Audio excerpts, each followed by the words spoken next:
Hi, welcome to the award-winning Ed Brown Show. Once again, we got the number one guest that we've had before. Oh, Michael Braxton. He's a retired foreign service. I mean, he's fresh in from Mexico. He's over there trying to help them get things straight. But what we're going to do, Mike came in beautiful timing because the subject matter is voting, and we're going to talk about economic enslavement. A lot of people don't want to talk about that, but hey, that's very, very important. And I want to give you some ideas and let Mike give his opinion about what I think we should be doing in economic slavery that's going on in the United States. Yeah, economic slavery. Yeah, economic slavery is here. All you have to do is turn around, look at the youngsters that are out there with college degrees with no place to go, and what we want to do is show them a way where they can be part. You remember the Montgomery bus? That was economic, and it worked. And we're going to try to make it work again. Oh, Mike, welcome to the Ed Brown Show. Well, thank you. We talk about you the whole year. I said, when is Mike coming back? Thank you so much, Mr. Brown. It's good to see you. Because your outlook on things is so positive and informative. And these are the things that we want. Now we can start with the everybody's heard enough about the vote. We're going to get into voting, but this subject matter of economic enslavement. I see this as something that we have to get on to for the young people. Young people are coming out with degrees, but they hire them at the McDonald's fast food level. Kids can't make it that way. They owe house notes from school and they can't find jobs. I'm suggesting that as far as young people and older people, when you get ready to buy something, hey, what about calling the corporation and ask them, do they have any minorities on the CEO level? Sure, they have plenty of minorities down there on the low level, low-paying jobs. And if they don't have any minorities on the CEO level, then you buy from someone else, and you let them know that. Say, no, since I have 2 kids in school, they be coming out, they got to have jobs, and they have to have jobs on the CEO level. What do you think about that? Well, sure. Qualified minorities in the boardroom makes a lot of sense. Mm-hmm. I think one of the things that we either expect too much of American democracy, or American democracy expects too little of its educated minorities. One or the other has to be true. Mm-hmm. We don't want to discuss reparations. Un-American. And because of the consequences of the recent recession, we can't really employ at an appropriate rate the qualified minorities and place them in the boardroom in positions that they qualify for, as you suggest. So it begs the question, where are we going? And I think that's another reason this election is so important, because it posits contrasting visions of the country's future. If we can't do that, then how much of a democracy do we have? And if we can do that, then we are, as President Obama suggests, continuing to perfect our democracy. And I think most of us want to be on the side of continuing to perfect our democracy. Mm-hmm. We want the best for our children, and we don't expect for the system to we don't expect for the system to simply dismiss our children on the face of it because there are no positions, but intrinsically we know it's because we're reverting to the practices of the 1940s. Okay, because with the situation in Alabama, and economics is the key to everything. When America is faced with a possibility of that being affected, they showed that in Montgomery with the bus. As long as the people were riding the bus, it was fine. When the people started walking, you know, the bus company changed their ideas about it. And I think this is approach we have to take with the corporations that are taking minorities' money. They're surviving, but in a lot of businesses surviving because of the high rate of minority buying. Okay, what are the minorities getting for this high rate of purchasing? Nothing is the word, because of the fact that what we have to do, insist, and everyone out there, I don't care who it is, they can be part of this. Long as you have a computer and a cell phone, you call Google before you buy anything. Once you get Google and you put that corporation's name in there and you call them and you ask them, how many minorities do you have on the CEO level? We got enough minorities down on the low level. I think we got more than we should have. But what's happening is that all of you out there, you're putting money down for school. I was just looking at the Wall Street Journal with $40,000, $15,000, and $25,000 that you're putting your money out.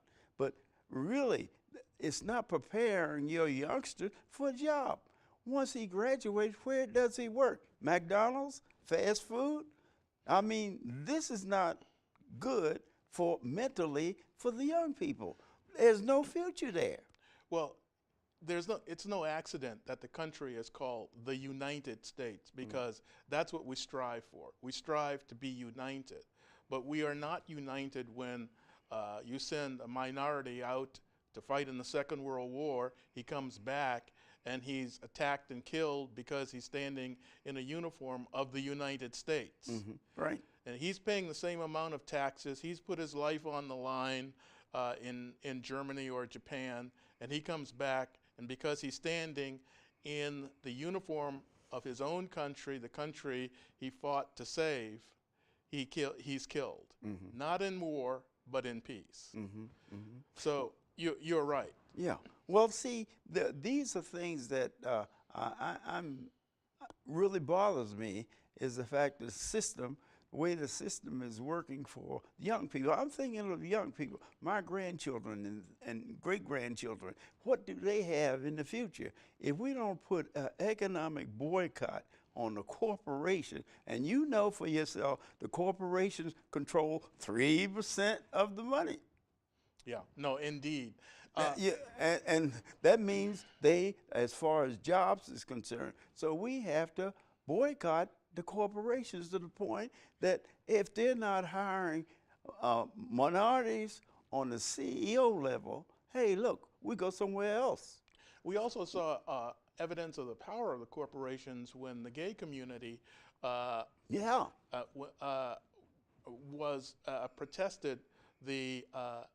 protested some laws being passed in North Carolina, I believe it was, and when the National Football League and several corporations decided that they would, if the laws were passed, they would leave.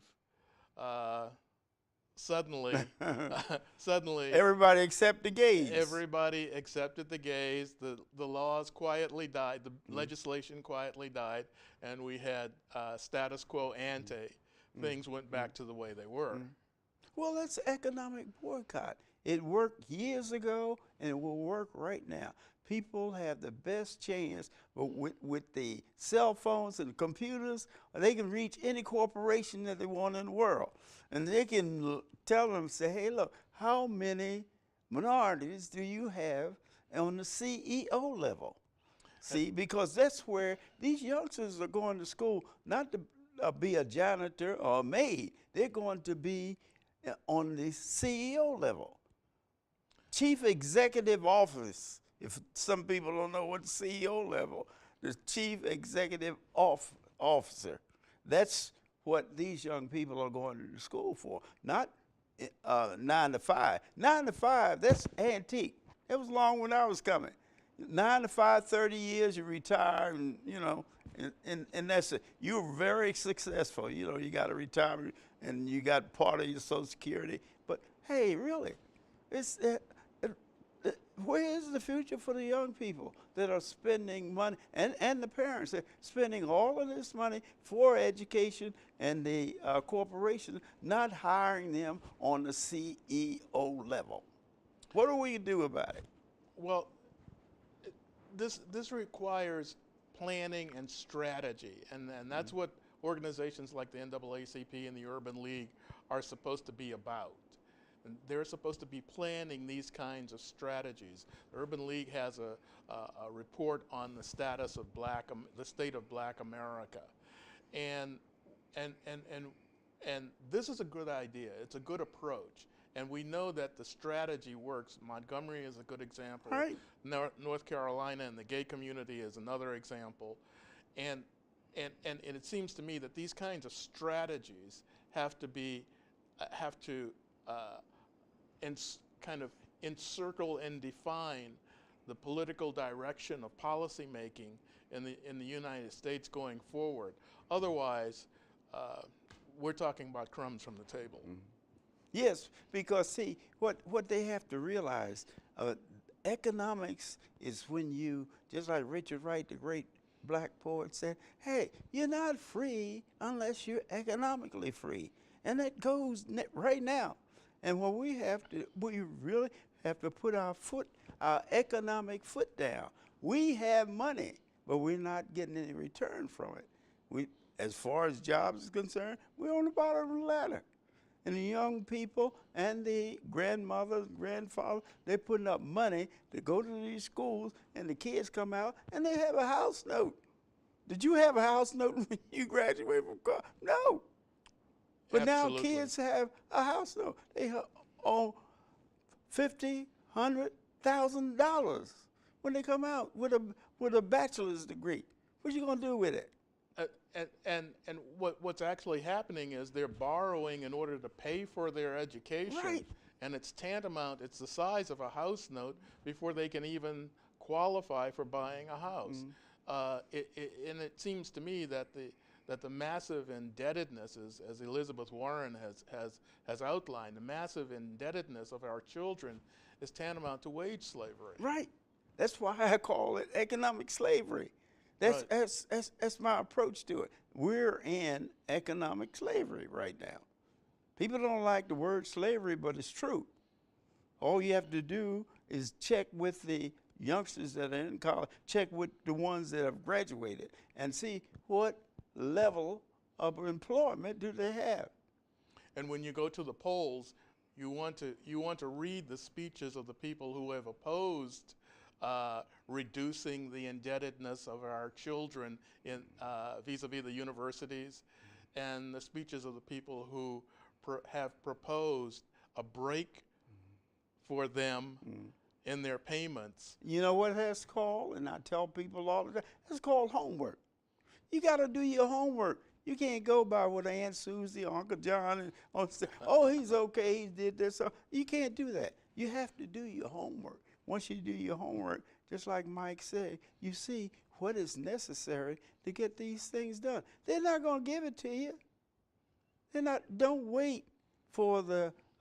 You saw how Congress operated the last 8 years. They didn't pass anything that was positive for the working class. Well, no, absolutely, absolutely. As a matter of fact, they took a vow when President Obama came into office. They would cooperate with him on nothing. Nothing, totally nothing. That's what.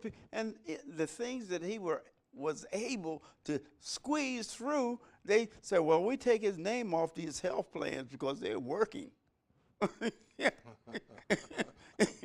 know what I mean? So this is a positive thing that he can look back. Then the economy. Nobody's in the election, nobody's talking about how when Bush was in and what the economy was like when 2008. That's when right. when the president took over, nobody's, hey, let them know, hey, the economy is better than ever been since 2008. And if they're that rigorous about legislation that the president's name is on, imagine how rigorous they would be about economic privileges to minorities. Right, exactly. But I don't know. What do you think? We have to, with your experience around the world, we have to get into the economics of this country. Legislation, if you're waiting for legislation for economics in this country, equality, you are in bad shape. You got to make your own way. And making your own way is, like I said, as right now we have economic slavery. The minorities are putting X number of dollars into this country, and they're not getting anything out of it. They can't. Their kids can't even get a CEO job. That's supposed to be, the final goal. Don't think about owning a business or corporate. None of that. You know what I mean? We're not going to allow that, because what we're going to do, the bankers. Why don't they put some of those bankers in jail? There's some of the people working 9 to 5 lost their homes and everything because the bankers gave them erroneous information. And then as soon as they couldn't meet the note, they set the note up twice as what it should be. And then when they couldn't make it, then they come knocking on the door. But they say, well, the bank told us that we can afford this house. It's just $1,500. Okay, in 6 months it went up to, what is that, $2,000? And we can't afford that. Oh, thank you very much. And it's funny how, isn't it funny how largely the African American community and the Latino communities were the affected. Ones most grievously affected. Most grievously affected. That's right. That was planned. And just like I said with the bankers, they took your money and my money and bailed the bankers out. They gave the bankers bonuses. Well, I think, what was it, about a year and a half after the collapse? Yeah. Yeah. They were getting big bonuses. They were getting bonuses. I said, well, what's going on here? And see, that's what people have to look at. And still, they really can't quite see themselves putting a banker in jail. No.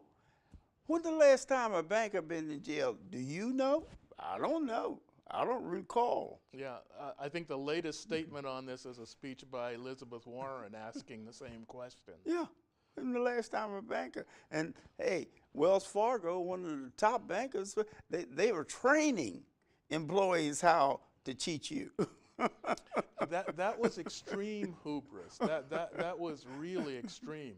What they were doing, as I understand it, was if they ask you, would you like to open a credit card or something like that, and you said no, they would just open it up anyhow in your name, and you would get billed for stuff that you hadn't Right. you hadn't asked for because of an account that you had declined. Mm-hmm. Right. I mean, people were trained for it. Wasn't no mistake, they were trained to do that. And where was Congress when all of this was happening? Well, and this is very interesting, because here you have a clear-cut abuse of the system, and the question is, a system that genuflects defaults to punishment for petty crime, such as running a red light, driving while black. They say driving while black. Yeah, and you get executed for it. Wonder what the punishment will be for the Wells Fargo chairman. Right. That's what I'm waiting to see, just what's going to happen. And the irony, they don't fight it. They admit that they've done these things because the system is set up where they know they're not going to be punished because they're associated with the corporations. Right. Exactly. See, that's and who's our corporations? Most of them are politicians. Excuse me, but that's the truth. Well, I mean, it seems to me that if you're going to exploit a class of people, you need to have them in the right position and they in a position where that they can't easily escape, and you need to have their ability to escape curtailed as much as possible. And that, to me, pretty much describes several minorities in the United States. Yes. Well, what do you think, as far as the voting is concerned, what do you think that they need to do as far as getting people out to vote when different states are changing rules every other day? Oh, you got to have your birth certificate. But I'm 90 years old. I don't know where it is. Oh, you got to have a Social Security card. Oh, yeah. And I mean, they're changing, requiring information from people right now in different states. They've changed the rules from last year to this year of what you have to have. Well, you have to have certain cards from, you got a passport. I've never been out of the country. I've never needed a passport. Well, if you don't have a passport, then you can't vote. Well, in pure political science, the way a democracy is supposed to work in this Republican form of government, you exercise your voting franchise, and in that way, you, as a member of the populace, you exercise your franchise and you nudge it in the direction that you think is politically desirable. What they've done is they've withdrawn that capacity from the minorities that they're targeting. So what that means is, you, in layman's terms, weekend terms, we're watching football. So, but a couple of players haven't been told that it's football, so they go in their baseball uniforms and they're looking at all these guys in football pads. That's pretty much where this 90-year-old is standing. He's in that kind of a situation right now. They changed the rules. And now it seems to be an acceptable thing for the fox to watch the hen house by letting the politician do their own redistricting. They do the redistricting about population, about color, if they have about economics, and that is happening right now, whereas the district was one race and it changed over, and this individual was running, knew that he wasn't popular, and now so he goes he goes and redistrict his district to the point that he gets more of the positive people in his district. What are we going to do about that? Well, my impression is that the Democratic Party was outfoxed. This is called gerrymandering, from Eldridge Gerry, way back in the 19th century, early 19th century, and basically what the Republicans did was apparently they have smarter lawyers than the Democrats have, and they managed to redistrict or gerrymander enough districts so that their hold over the House of Representatives is probably locked in concrete until the middle of the next decade. That's true.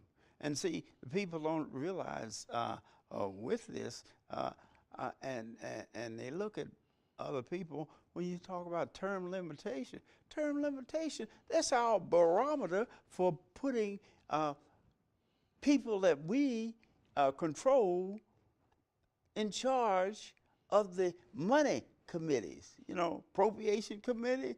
So, and all you have to do is, and that's why the politicians now are pushing for that, to the point that the committee, the important committees, what do they do? They decided by time.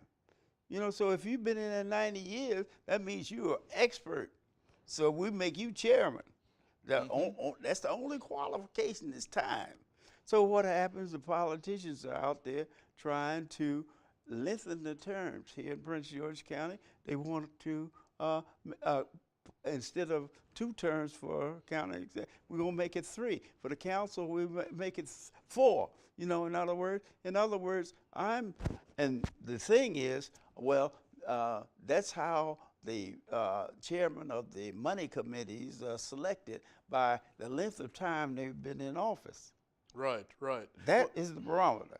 What do you think about that? That's the barometer, and I find it striking, especially in the context of Richard Nixon's Southern strategy, because what he actually did was these elder statesmen from the South, whose hold on office had to do with their long. You have some in the North like that well, too. Absolutely, but these guys are a little more notorious, especially from the standpoint of minorities, besieged minorities.